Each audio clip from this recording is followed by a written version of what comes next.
नमस्कार. आज ज्येष्ठ पौर्णिमा आणि याच दिवशी श्री सत्यवानाला जेव्हा खूप घाम येऊन श्वास अपुरा पडून छातीत दुखून चेहरा लालबुंद झाला होता, जी हार्ट अटॅकची लक्षणं होती आणि त्यावेळी सावित्रीने आपल्या पतीचे प्राण यमाकडनं परत आणले होते. म्हणूनच महिला या दिवशी ही वटपौर्णिमा साजरी करतात. महिला ज्या वडाच्या झाडाला प्रदक्षिणा घालत असतात तेव्हा सगळ्यात महत्त्वाचं या जन्मीसोबत पूर्वजन्मींचे पाप हळूहळू नाहीसे होते. वडाच्या ठिकाणी शिवजींचा वास मानला जातो आणि शिव हा कल्याण करणारा आहे. शिवायच वडाच्या ठिकाणी ऑक्सिजन हा खूप काळ टिकत असतो आणि महिला जेव्हा या प्रदक्षिणा घालताना मंत्रोच्चार नामस्मरण करतात तेव्हा मन एकाग्र होतं, मनावरील मळप दूर होऊन पॉझिटिव्हिटी येते. अशा प्रकारे शरीर आणि मनावर महिलांचा सुपरिणाम हा येत असतो. वडाच्या झाडाचे वैशिष्ट्य असे आहे की त्याच्या ज्या पारंब्यात ह्या जमिनीत रुजून पुन्हा त्यापासून नवीन झाड तयार होत असते. म्हणूनच त्याला आपण अक्षय वट म्हणतो, जो की आपल्याला हा दीर्घायू देत असतो.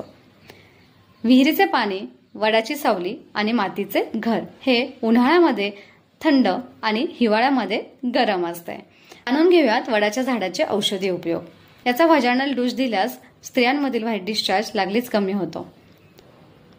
असायटिस म्हणजेच उदर, जेव्हा पोटामध्ये पाणी साचते त्यावेळी वडाची थोडी पानं आणून धुवून पुसून त्याची पत्रावळ तयार करून ती पोटावर बांधावी. याच पद्धतीने रुईच्या पानांची सुद्धा पत्रावळ बांधावी. हा जो उपक्रम आहे तो आपल्याला अल्टरनेट डे एक दिवस रुईची आणि एक दिवस वडाची पत्रावळ बांधायची आहे.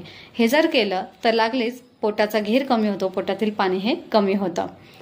महत्वाचा उपयोग, याचा जो चीक आहे तो 3 ते 4 थेंब बत्तास्यावरती घ्यावा आणि हे सलग 21 दिवस घ्यावं. 5 दिवस गॅप ठेवून पुन्हा 21 दिवस घ्यावं. असं जर 63 दिवस घेतलं तर शरीराची ताकद वाढते, शुक्रधातू चांगला होतो आणि दृढता येते. आजचा रील कसा वाटला हे कॉमेंट करून नक्की कळवा.